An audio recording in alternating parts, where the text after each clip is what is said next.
Hi beautiful people, welcome back to Westside Creation. In today's video I'll be showing you how to make this stylish and functional 2-in-1 reversible hair bonnet.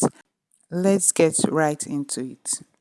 So I folded my material into 4 using measurement of 26 by 26, then the wideness 13 inches to achieve the circle shape.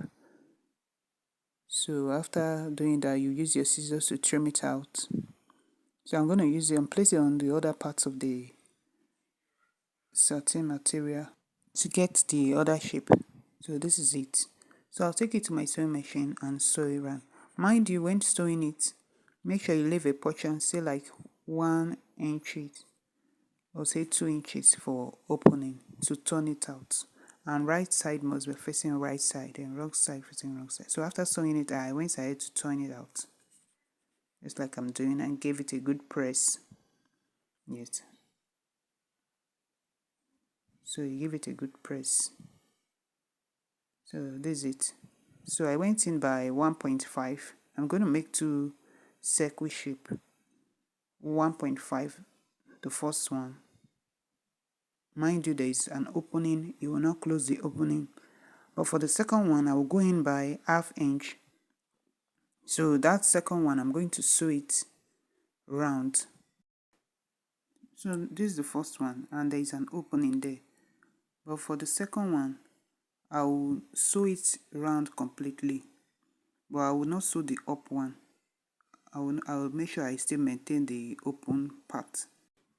So if you have watched up to this part and you are yet to subscribe to my channel, please do well to subscribe. Thank you. And to my new subscribers, thank you for subscribing to my channel. Thank you very much. And to my returning subscribers, thank you all for always supporting my channel, for returning to watch my video. Thank you. And to you who will subscribe later, thank you. So after sewing the first one, you still maintain the opening. Then you sew the second part. You sew it round, you close it up completely without any opening. So that's what I'm doing now. I'm going to sew it completely. So after sewing it, I'll use my pin to insert the elastic inside. After inserting it, you close it up completely. So after inserting your elastic, make sure you tie it very tight before you take it to your sewing machine to close the openings. Thanks so much for watching. If you love this reversible 2-in-1 bonnet, don't forget to like, subscribe, share with your friends. See you in my next video.